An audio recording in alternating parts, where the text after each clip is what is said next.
So I believe this is the last kind of a bit of a European tour slash festival slots and stuff like that. Yes. How does playing European festivals kind of differ to the American ones, you know, like Warped or, you know, whatever? Over here, I'd say not just the festivals putting it on, but the people. Everyone's like kind of a festival expert, you know, because I think Europe and the UK, they have such a vibrant festival tradition, you know, like whatever it is, Download or Donington has been going on for like decades, you know. With North America, we don't really have that. Like we have Warped Tour, which is kind of the longest running North American festival, and it hasn't even been, you know, that long. So, you know, I think over here they know what they're doing a little more. They have things, you know. Festival goers are more veterans in North America. Everyone's like sunburned and running around and passing out, and they can't handle it. So, you know, we like coming over here, and you know, it's always a good time. And this is how the Windship's been out around a year now, maybe a little bit longer. Yep.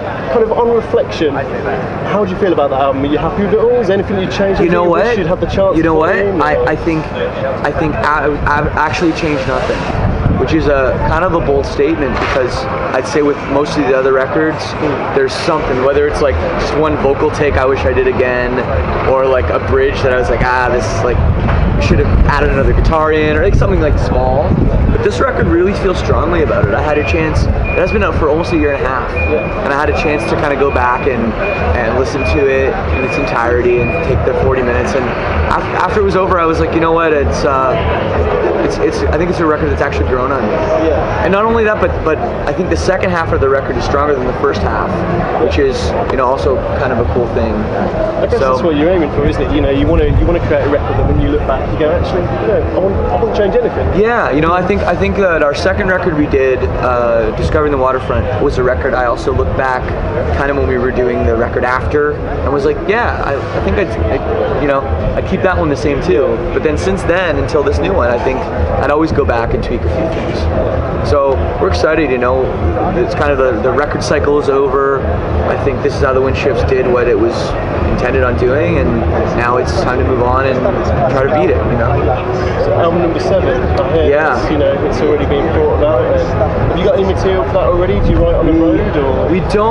We don't write together. I think it's a mistake when bands try to do that. I think, you know, show mode and studio writing mode should be different, so we've never done it. Like, I'll pick up a guitar and, that's a cool riff, and maybe I'll record it on my phone just to remember it, but we don't get together, there's a time and a place for that, and we're looking forward to that. That's my favorite part of being in a band, is the actual creative part. You know, so we're looking forward to that when we get home, and just again, like I said, the next couple of months, or? Yeah, like it's gonna be, it's July. It's July already, and pretty much from now until the end of the year, our project is LP7, and we'll just be doing nothing but thinking about that and working on that with a few summer festivals here and there, and just kind of break it up. So. Do you know who you're recording it with, or where, or? We really are just kind of getting into that now. I know the last few records we've done with Jordan Valerian, who's an absolutely amazing producer and just a genius. He's so smart.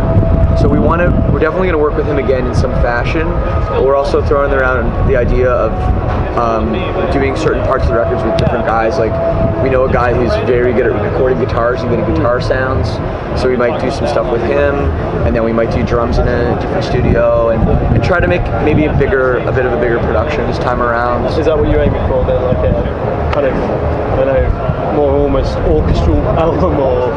I mean, I'd say we don't know yet in terms of that, because we don't know the kind of album we're writing. But just over the last couple records, I think we've been very happy with how the process has been. But I think it's good to switch it up a little bit. You know, we've done the last 2 records pretty much exactly the same guy, same studio. Now it's like, maybe we should do drums different, do guitars a little different, and kind of keep it fresh. You know, just because you don't want things to be stale, and you don't want to feel like you're going through the motions. You know, regardless. With 6 albums in the bag, is that an easier process now to kind of put together and write stuff than maybe it was at first, or? No, I think it gets harder every record, really. You know, you run. it's just as simple as running out of ideas, you know. I know that's not, a lot of bands would say that, but it really is true. You know, I'll like, there's times, like even with the last record, I'll come up with a line, I'll be like, I like that. I used that before. Gotta Google my own lyrics. Yeah, it's kind of similar to this other line. And then, you know, you're just like literally like, you know, it gets harder and harder to come up with new stuff. And I think we take every record seriously. Some bands get lazier and lazier, and the records get worse and worse. We really push ourselves, and I think that might be why, you know, the last record, This Is How the Wind Shifts, was probably the most critically acclaimed record we've ever had. And 13 years into our band's career, a lot of bands can't say that, so we feel good. And like you say, with 13 years in the bag, you know, over 1 million fans on Facebook, you know, go all around Europe for the crowd, you know. Yeah. Does that help? You know, does that give you confidence that you're doing the right thing in your music, or does it kind of give you, is it more pressure and you think, oh, we've really got to deliver because these people are relying on us, you know? It's a different kind of pressure. It's not, no, I don't feel like I'm gonna make a bad record and let somebody down, you know. I never feel like that. I think earlier in our career, we made our first record, we had no idea what we were doing, and it was received, and then I was like, shit, second record, everyone's listening, like, I don't want to change what I do, but I do, you know. That's the hard, second record's the hardest. Now it's like we made a lot. I think I understand what I want to do, what they want to hear, kind of how to facilitate those things. Yeah. So I'm not really worried. I think, yeah, we're still on the ride and having a great time, and you know, it's exciting to make a new record. I'm not scared. I'm not scared. Like a concept album, or? We haven't started writing it yet. You know, I mean, whatever happens. The concept records tend to be very well received with the fans. People like that. People like to really analyze every word and, you know, make it a little science project. Yeah. But again, like, we're not going to force it. You know, we did a concept record with Shipwreck in the Sand. Then Rescue, it wasn't in the cards. I didn't have anything to say. And then This Is How the Wind Shifts, you know, was a very high concept album, and it worked out great. And now it's just going to be. Do you prefer kind of having that kind of structure of the concept, or does it just kind of depend on how you feel at the time? Yeah, it depends on what I'm trying to do, what I want to say, and how the ideas kind of are together. And if you can kind of put a cohesive idea, you know. It's weird. People think maybe making a concept album is harder. Sometimes it's easier because it's only one idea, not 12, you know? Yeah. Like when you're writing lyrics for 12, 14 songs, and they're all different, it's like, fuck, what am I gonna write about now? It's like when you have Shipwreck in the Sand, it's literally one story. It's like, well, I just have to write a chapter that bridges the gap from this to this. Yeah. You know, it's about the same character, it's about, so concept albums can be easier and they can be harder, so we'll see, man. We'll see which way. Yeah. So that's up till Christmas. Yep. You're saying you're going to be recording that. So when are you kind of planning for its release? Is that going to be like summer next year, or? No, I think before that. I think in the springtime, we'll be doing some more touring. We'll be announcing some cool stuff we're going to do next year, touring-wise, including over here. So it'll be kind of a worldwide tour at the beginning of next year. The new record will come out, and I think we'll be back in full force. So you'll be back in the UK as well next year? We are hopefully, you know, going to be back. We want to come back. Yeah. You know, we took a couple years off from the UK. We like you know, we got over the beef we had with the UK for a little bit. Now we're back. What beef was that then? You know, okay, well, I'll be honest, we played the Download Festival in 2011. We had an absolutely miserable time. Absolutely miserable time. Is that the weather, the people? The weather, the stage, the gear we had, the transportation, the lack of dressing room or food, the fact that it was the very end of our European tour. We were very, very over it, and decided to take a little break from the UK, and people were begging us to come back. We're like, we'll do one show in London.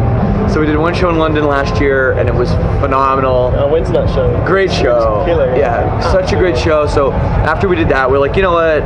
We'll come back. We'll do Sonisphere.